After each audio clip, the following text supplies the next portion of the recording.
Hola, ¿cómo estás? Pues bueno, yo aquí listo para compartir un rato contigo. Te agradezco mucho la atención que le das a mi canal y a mi video. Y bueno, hoy voy a responder a una petición que ya hace algunas semanas me hizo uno de los seguidores de mi canal.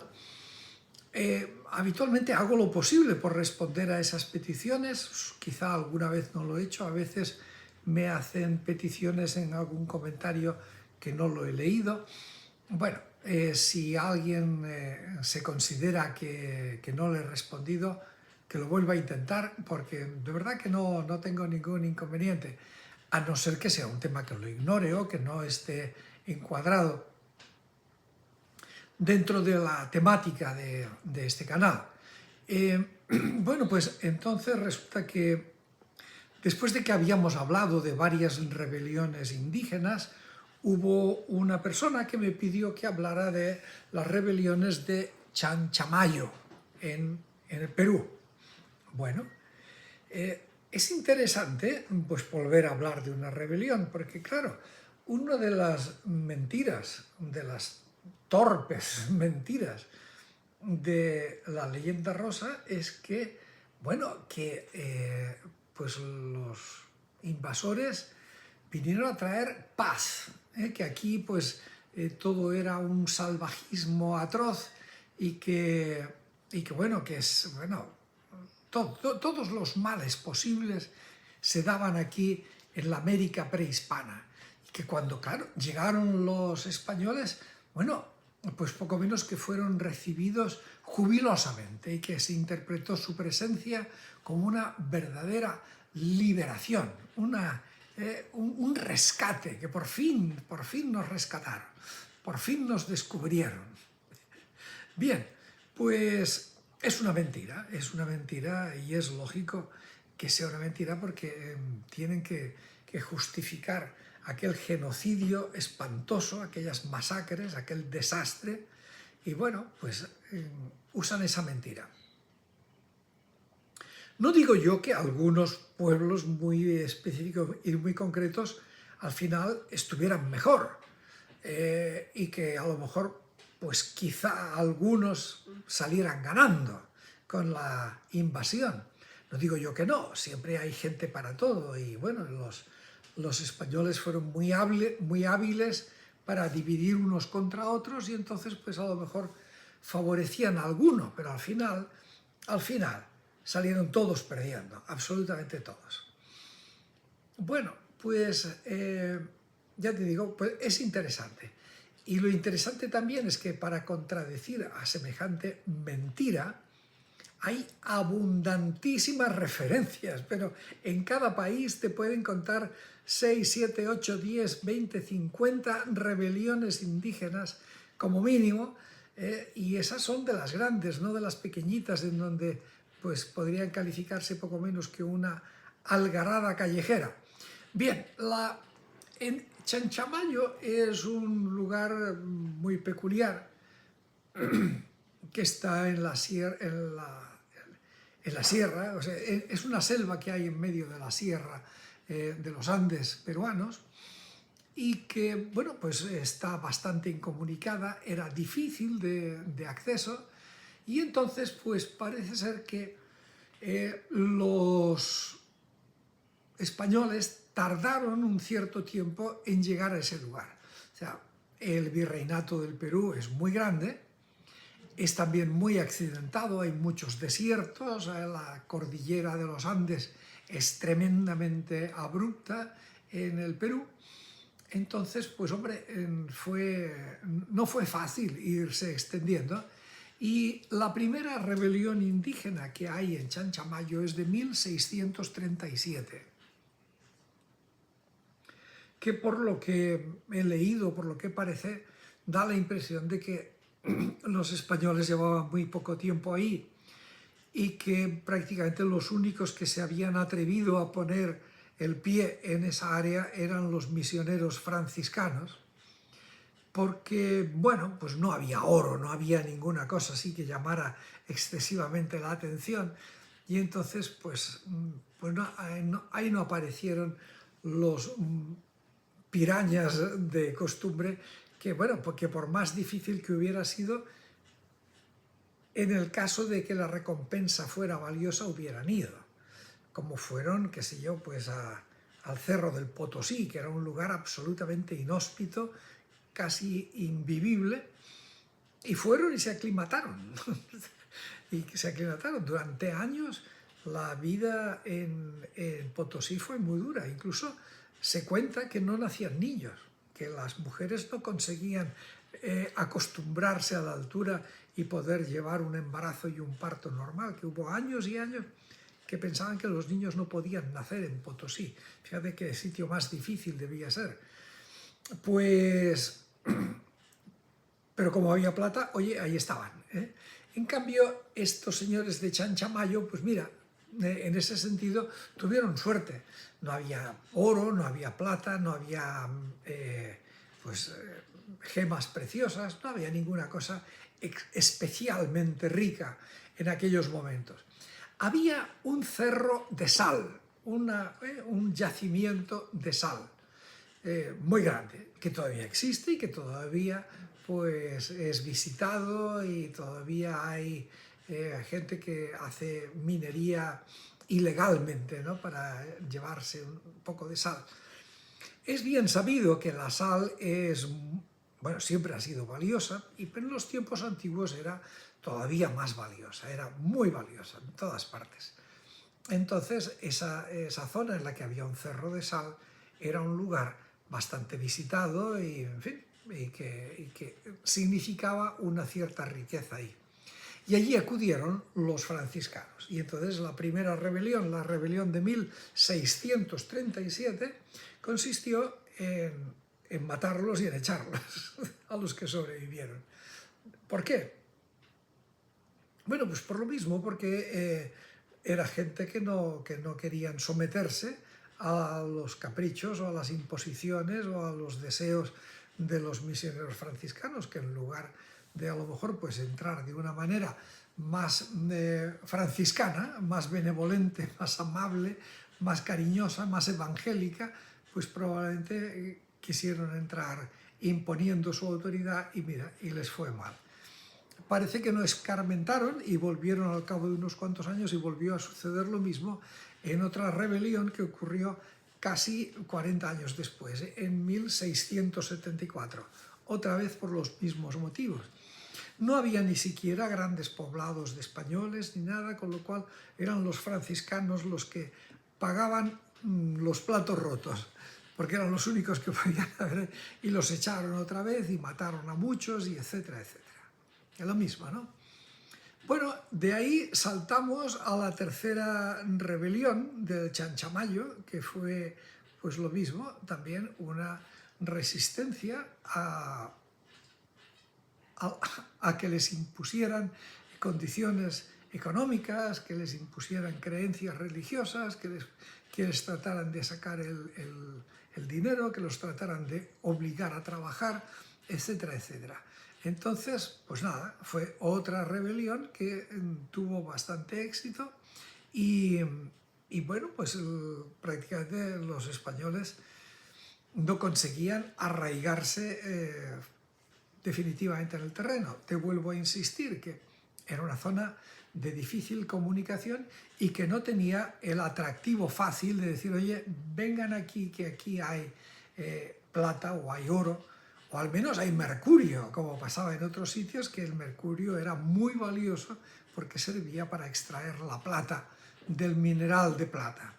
Bueno, oye, parecía que era una historia de fracaso en fracaso, ¿no? Es decir, las rebeliones se sucedían una tras de otra, después hubo una cuarta rebelión de Chanchamayo, una en que la llevó a cabo el hijo del cacique que la había hecho en 1724. Entonces, pues lo mismo, resistir contra el invasor. Lo cual es lógico, es decir, alguno podrá decir, es que eran gente muy inculta, muy incivilizada. Es que es lo lógico, es decir, es lo que haríamos todos ante un invasor que nos viene a imponer cosas. Es decir, no tenemos por qué tener el prejuicio racista de pensar que los indígenas se iban a someter fácilmente. Se sometían en donde los aplastaban con brutalidad, sangre y fuego, de una forma brutal porque les interesaba, porque eran buenas tierras, porque estaban bien comunicados, porque había minerales y porque podían obligarlos a trabajar. Se resistían, pero al final pues eran machacados, eran triturados y no les quedaba más que, bueno, pues, que someterse. Esta zona era más difícil, era menos rica, menos atractiva y se resistían. Y, pues, te estoy hablando de una cuarta rebelión contra los invasores, ¿no? La primera, te recuerdo, 1637, 1674, 1724, 1737 es la cuarta. Y bueno, la quinta y, bueno, aparentemente la última, o por lo menos la última que dejó huella, fue una rebelión muy curiosa que la llevó a cabo un señor llamado Juan Santos Atahualpa. Pues a estas alturas, ya prácticamente después de 100 años de estar ahí luchando y luchando, algo de penetración de cristiana había, algo, ¿no? No queda más remedio al final, ¿no? Y entonces apareció este hombre que de una forma muy curiosa consiguió unificar a muchas tribus diversas que nunca habían estado unidos, y él consiguió ponerlos bajo su liderazgo, y su liderazgo apuntaba a la restauración del Imperio Inca. Pero no iba a ser exactamente lo mismo. No era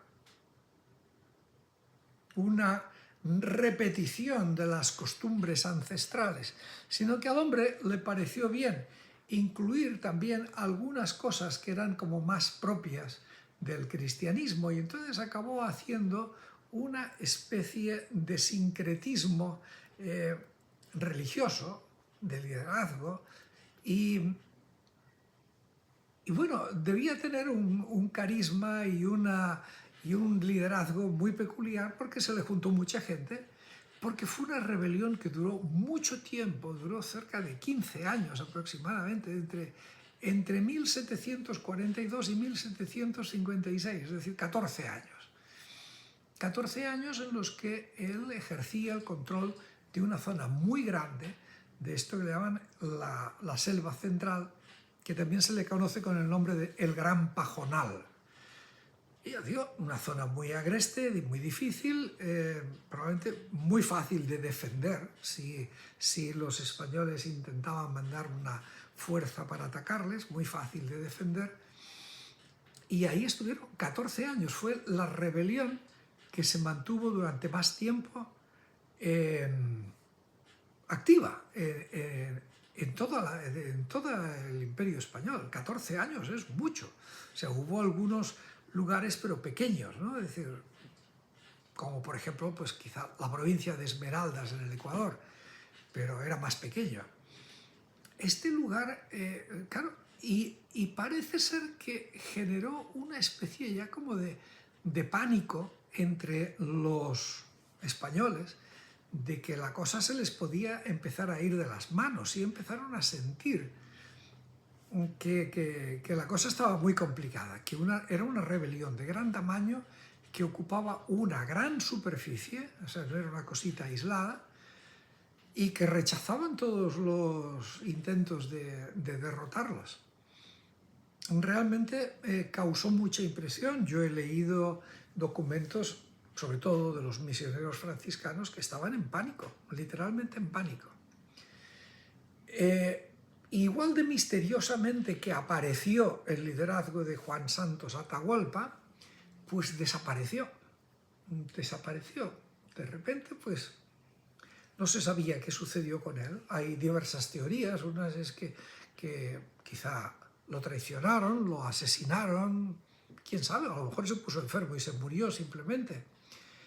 Algunos de sus seguidores más místicos pensaron que se había subido al cielo, ¿no? Que había ascendido al cielo igual que Jesucristo, ¿no? O sea, tenía una especie de aureola de ser como otro Mesías, ¿no? Es decir, algo realmente muy, muy curioso. Fuera como fuera, realmente toda esa historia de Juan Santos Atahualpa es bastante mítica y muchos peruanos la consideran todavía pues como que es uno de los precursores de los movimientos de independencia, ¿no? Poco después de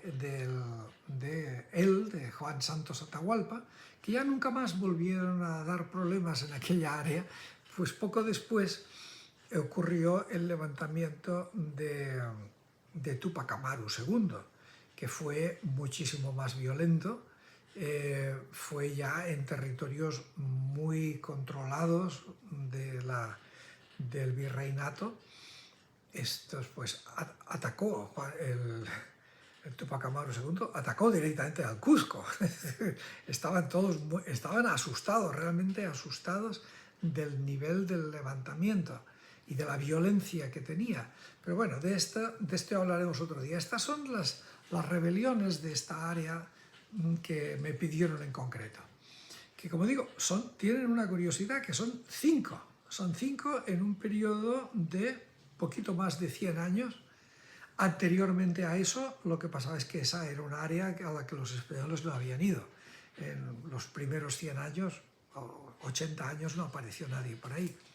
Y en cuanto empezaron a aparecer, empezaron a tener una reacción violenta. Y bien, y después de lo de Juan Santos Atahualpa, los franciscanos volvieron, pero realmente muy, muy asustados. Es decir, se daban cuenta de que esa área era realmente difícil de controlar. Y bien, pues esta es la historia de las rebeliones de Chanchamayo, que es muy interesante. Yo en otro video ya mencioné que las rebeliones en el Perú fueron de las más fuertes en el virreinato del Perú. Fueron de las más fuertes que hubo en todo el Imperio Español, es decir, de las más como estas y muchas más. Es decir, lo cual, pues hombre, yo algunas veces les digo así a los patriotas peruanos, digo, en vez de sentir orgullo del virreinato del Perú, podrían ustedes sentir orgullo del espíritu indómito de los rebeldes indígenas y mestizos que había en el Perú, que fueron realmente muy notables. Y muchos también en la época de la independencia, que fue más dividida, y esto ya lo he hablado en otros videos, pero bueno, lo que te quiero decir es que las rebeliones en el virreinato del Perú fueron realmente tremendas y que causaron mucho miedo a los españoles. Esto es algo de lo que, digo, los patriotas peruanos podrían sentirse muy legítimamente orgullosos, en lugar de sentirse orgullosos de haber dado toneladas y toneladas de plata a aquellos explotadores imperialistas. Muy bien, pues nada más, esto es todo por hoy. Muchas gracias por tu atención. Y bueno, y a partir de ahora ya, pues este video que te he hecho, yo he hecho ya mi parte del trabajo, ahora te toca a ti tu parte, verás cómo le das difusión o lo que tú quieras, pero en fin, la lucha contra la leyenda rosa y la defensa de la verdad, de la auténtica verdad histórica, no se hace mágicamente, no se hace sola, tiene que haber cooperación. Entonces, ya sabes, yo no te pido dinero, no te pido likes, no te pido suscripciones, no te pido nada, solamente te pido, usa esta información que te doy, úsala como te dé la gana, como quieras, y no me tienes que pedir permiso para nada, haz lo que quieras y adelante, hay que seguir dando la batalla. Sé feliz y hasta pronto.